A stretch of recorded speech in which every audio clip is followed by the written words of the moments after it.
미국 연방정부가 예상대로 셧다운 됐습니다. 이 셧다운이 얼마나 빨리 끝나느냐에 따라서 미 증시에선 포모와 포포, 그러니까 매수 동조와 매도 동조 한쪽으로 쏠릴 가능성 배제할 수가 없겠습니다. 추석 이후 한미 증시의 변곡점이 될 10월 증시 일정, 오늘은 포모와 포포라는 관점으로 살펴보겠습니다. 도움 말씀에 한상춘 한국경제신문 논설위원 자리에 있습니다. 안녕하십니까? 네, 안녕하십니까? 위원님, 그 간밤 국제증시 어떤 부분 주목하셨습니까? 네, 오늘 그 인터뷰 내용을 봤는데요. 좀 길게 했으면 하는 바람인데요. 너무 짧게 있는 것 같아요. 유튜브로 오늘 수 있습니다. 오케이. 예. 사실은 그 셧다운 굉장히 중요한 문제입니다. 예. 중요한 문제고 오늘 특집에서 시간을 많이 갖게 하겠습니다는 정작 미국 증시에서는 또 미국의 국제시장, 미국의 상품시장에서는 거의 영향을 미치지 못하는 예. 그래서 시간을 갖고 지켜봐야 되는데요. 오늘은 미국 증시에서 비정상의 정상화라는 얘기가 많이 나왔습니다. 사실 비정상의 정상화에 있어서 인적 조치에서 이제 안토니 문제 아시겠죠? 이 문제가 결국은 비전문가입니다. 노동의 비전문가고 정책 발언 때문에 사실 트럼프 진영조차도 인사청문회를 철회했습니다. 그래서 지난번에 고용통계국장 맥던트 씨에 대해서 굉장히 그분은 전문가거든요. 굉장히 오랫동안 고용통계 걱정했는데 이 사람을 어떻게 해고시키느냐 하는 측면에서 결국 제자리도 물론 이제 그 사람으로 돌아가지는 않습니다는 EJ 안토니는 이렇게 결과적으로 임명이 되지 않을 거로 봅니다. 쿠기사 역시 대법원이 판결을 연기했습니다. 내년 1월까지. 그래서 내년 1월까지 연기하면 본인의 그 임기 2036년까지 돼 있는 것은 임기를 하지 않겠느냐 이렇게 보고 있습니다. 이 또한 비정상의 정상입니다.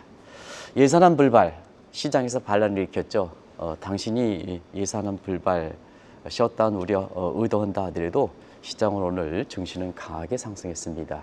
셧다운 오면 부담해서 많이 들었겠습니다는 미국의 증시에서는 주가가 오르고 그다음에 국제시장이라든가 국제금리도 거꾸로 떨어지고 그다음에 달러 인덱스라든가 이런 쪽도 거의 변함이 없었습니다.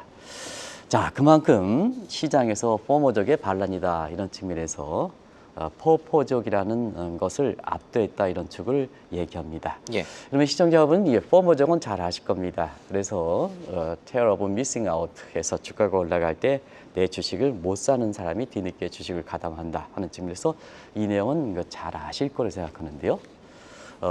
최근에 미국 증시에서 또 한국 증시에서 부분적으로 사용하기에는 포포적에 대해서 얘기하겠습니다.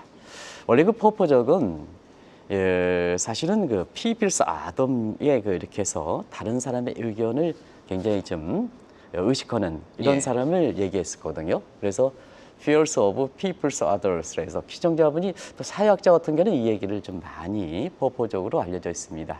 근데 증시적인 측면에서는 fear of peak out이다 해서 사실 주가가 고평가돼 있다 이렇게 되면 남이 그 주가가 매도하면 거기에 따라가서 매도하는 이런 쪽을 바로 포포적이다 이렇게 됐습니다.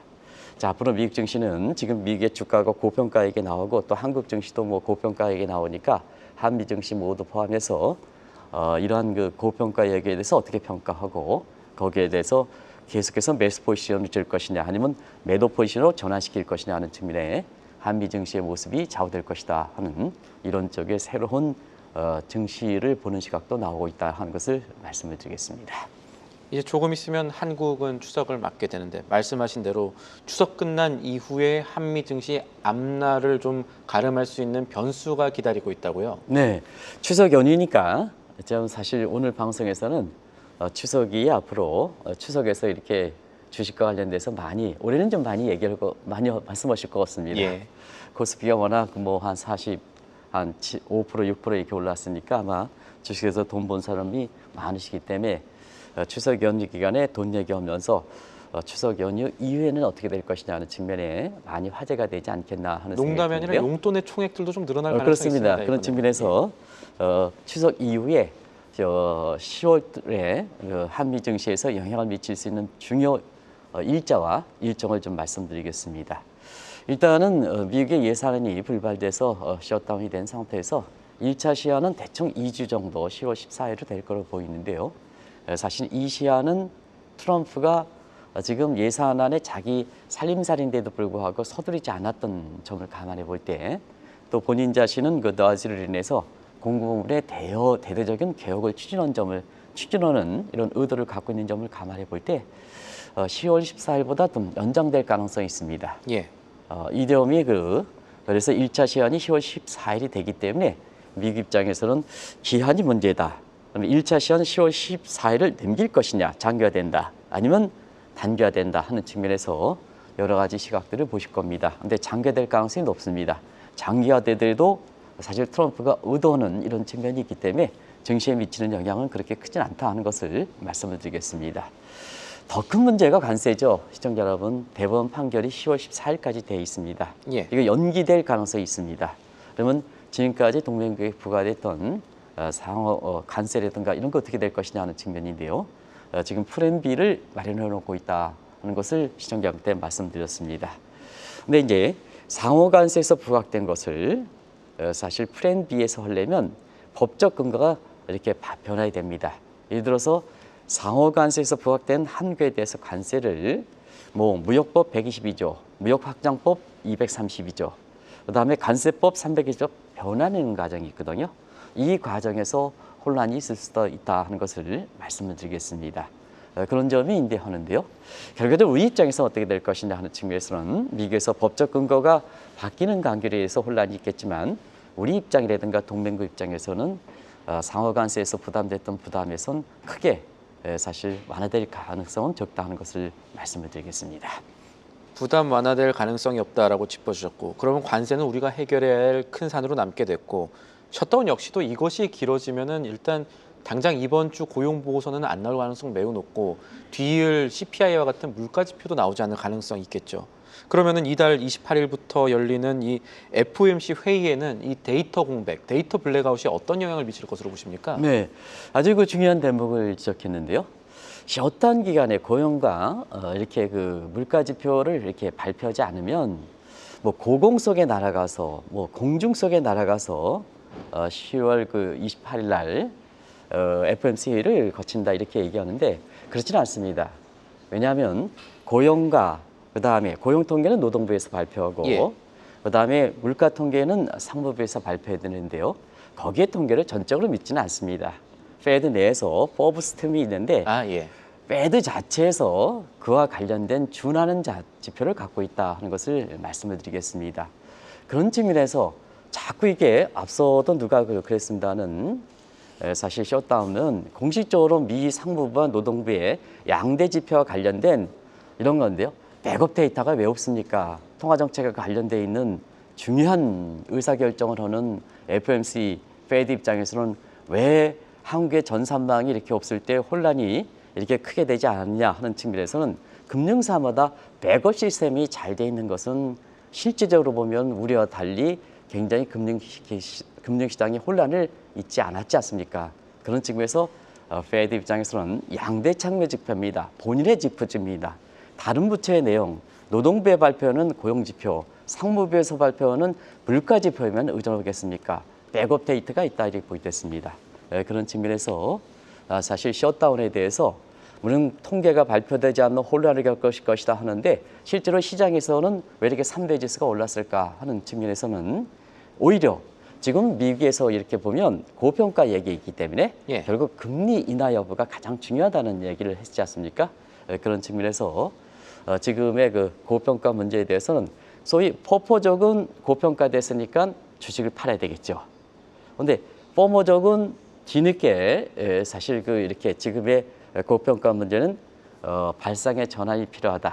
고밸류에이션이 뉴 노멀 시대이다 하는 관점에서 보면 오히려 포모족은 주식을 더 이렇게 사야 되겠죠.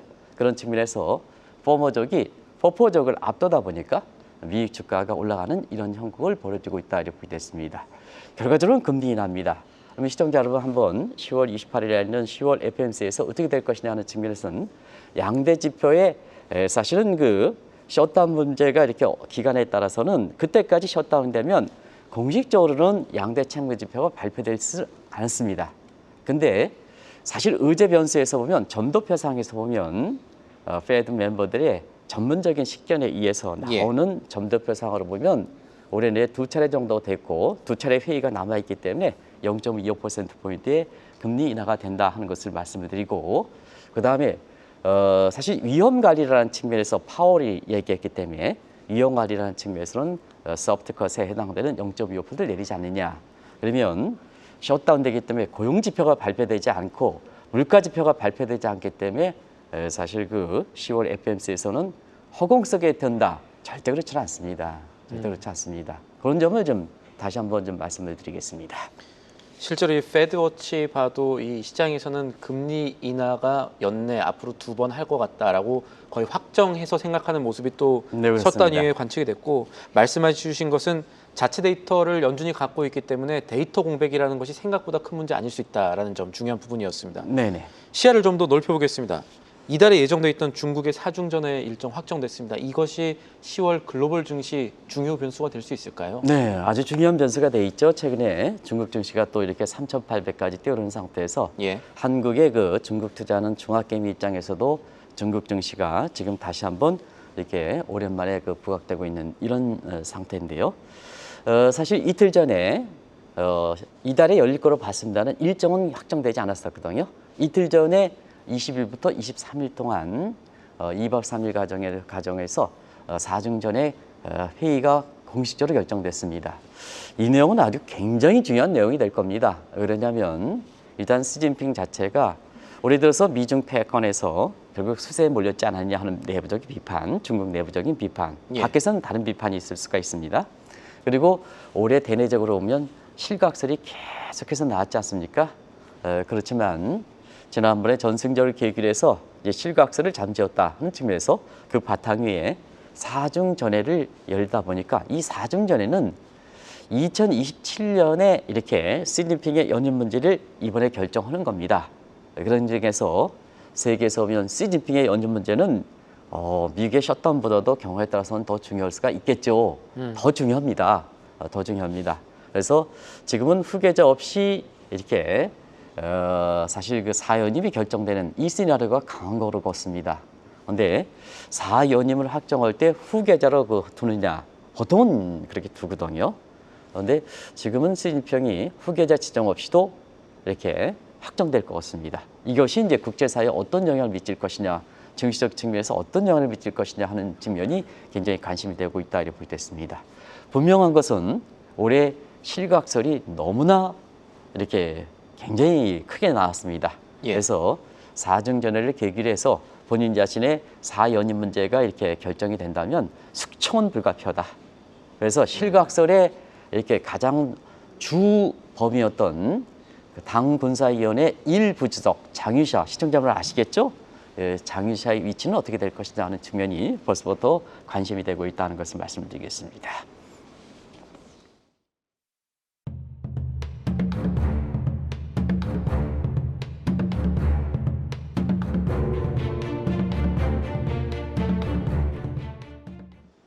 저희가 셧다운부터 시작해서 10월 증시 글로벌 변수 점검해 보고 있는데 중국 얘기 조금 계속해 보겠습니다. 만약에 사중전에서 시진핑 주석의 이 장기 집권 뜻하는 사연임이 확정이 된다면 이때 약간 축포라고 봐야죠. 경기 부양책 나올 가능성도 배제할 수 없지 않을까요? 네.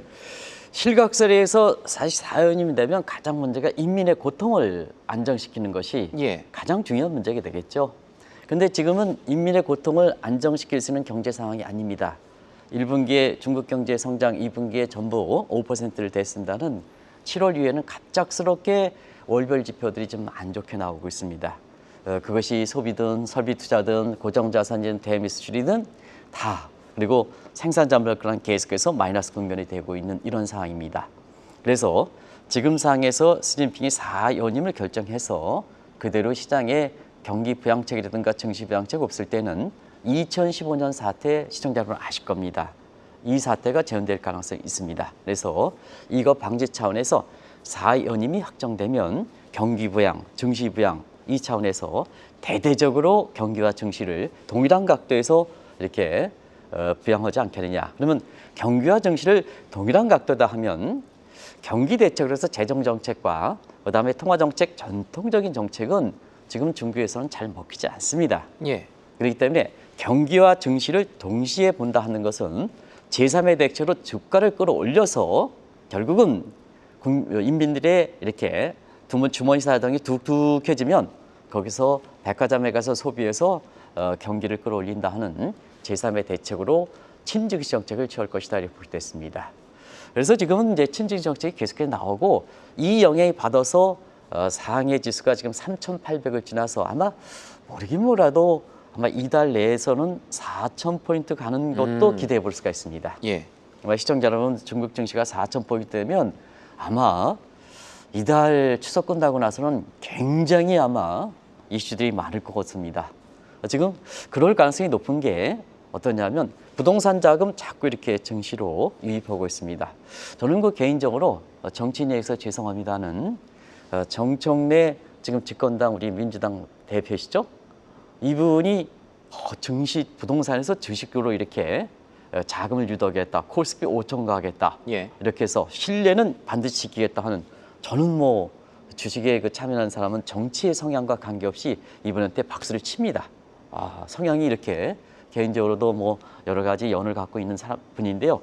이렇게 바뀌었다니 하는 측면에서는 그렇습니다. 그 핵심적이 부동산에서 주식 쪽으로 자금을 한다. 요게 지금 시진핑도 부동산에서 주식으로 자금줄을 한다. 그래서 인민들의 부의 수단은 주식을 통해서 하겠다 하는 입장이거든요. 그런 측면에서는 경기 상황과 관계없이 사중전환에 끝나서 증시와 경기를 동일한 각도에서 부양책을 하면 이렇게 중국의 상해 지수가 조만간 4,000선 도달하는 이런 상황이 나오지 않겠나 이렇게 보고 있습니다. 그러니까 중국 같은 경우는 이 사중 전환을 계기로 경기를 자극하려는 움직임이 있을 것이다라는 정도로 요약을 해보고요. 일본 살펴볼까요?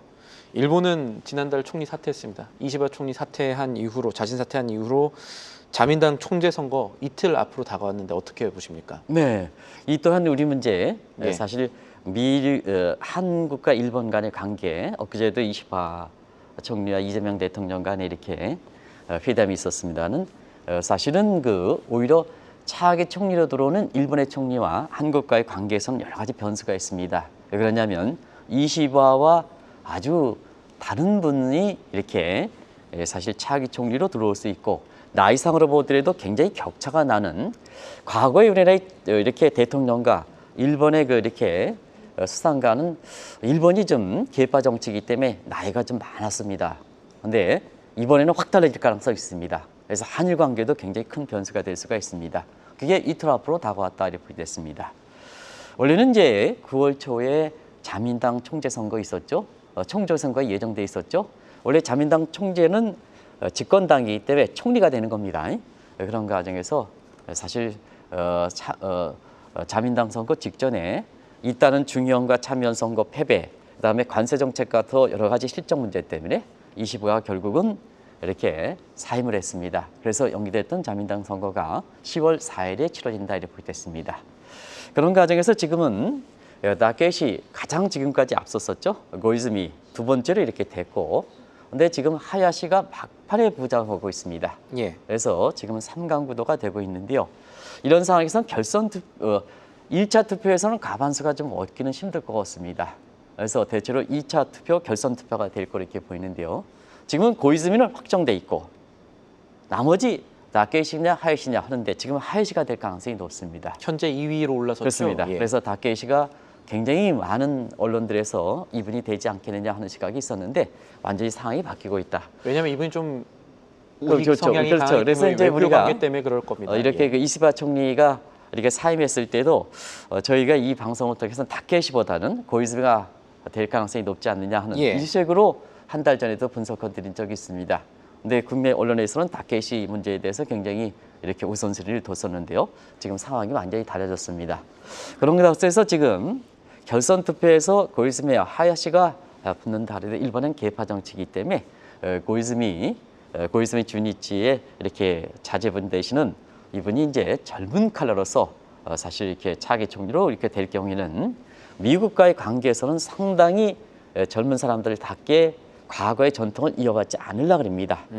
그리고 한미 간에 있어서는 과거의 아버지 고이즈미 주니치로 수상이 상당히 신사 참배라든가 이런 문제에서는 한일 관계에 좀 흐트러진 측면이 있습니다. 그런 점으로 볼 때에 20화 회담 통해서 한일 관계가 어떻게 될 것이냐 하는 측면보다는 새로운 4일에 결정되어 있는 차기 총리와 관계는 어떻게 설정을 할 것이냐 하는 측면이 현 정부에서 준비하겠습니다는 그쪽으로 준비해야 되는 것이 아닌가 생각합니다. 예. 글로벌 증시 관점에서는 일본 차기 총리 확정 이후에 이 엔캐리 트레이드 어떻게 될 것인가 궁금해하시는 투자자분들 많은데 어떤 부분 주목해야 될까요? 이번 주 들어서도 그런 얘기를 좀 하시는 분이 있어요. 예. 근데 결론을 말씀드리겠습니다. 시간이 많이 방송 시간이 늦어서 이렇게 짧게 줄이겠습니다는 작년부터 엔캐리 자금 얘기가 때마다 나왔습니다. 근데 결국은 발생될 경우가 없어서 적었습니다. 지금 한번 1년 전에 8월 달이었죠. 엔캐리 자금 얘기가 많았었죠. 지금 상황과 한번 비교해 보겠습니다. 10월 1일자 미국 시간으로 오늘 끝난 게 10월 1일자니까. 자, 피셔의 자금의 엔캐리 자금 여건상 보면 1년 전에는 미 10년물 금리가 3.7%입니다. 1년 후가 지난 10월 1일에는 4.1%입니다. 일본의 금리도 1.0에서 1.6% 올렸습니다. 이거로 보면 금리적인 측면에서도 격차가 다소 줄어들었다 하더라도 미국에 이렇게 투자하는 것이 금리가 상당히 높습니다. 그리고 엔달러 환율을 보겠습니다. 자, 같은 기장에 140엔에서 147엔, 오늘 147엔대입니다. 엔화가 역사됐습니다. 이런 상태에서 무슨 놈의 엔캐리 자금 청산입니까? 이렇게 미국에 더 투자해야죠. 그리고 실제로 엔캐리 자금의 파악이 4,768조 원이다 해서 한은행이 이렇게 발표하고 있습니다는 한국은행에서 이 중에 청산 가능성, 자금이 있다 하더라도 전부 청산이 되는 건 아니거든요. 맞습니다. 예. 이거 가지고 얘기하는 수는 일부 증권사에 무슨 한 사람이 계속 엔캐리 자금에 얘기하는데요. 실제로 4,760%의 엔캐리 자금의 성격을 갖고 있다 하더라도 그중에 청산 가능성이 있는 게 6.5%에 불과합니다. 6.5%에 불과합니다. 그래서 지금 피셔의 여건상으로 보면 새로운 총리가 나오면 엔캐리 자금 청산 얘기가 또 나오는데 실제로 1년 동안 없었고 지금 피셔의 이론상으로 봐도 오히려 미국에 투자하는 것이 낫고 그다음에 엔캐리 자금의 실제 청산 가능성의 자금도 적다 하는 것도 결론 내려드리겠습니다.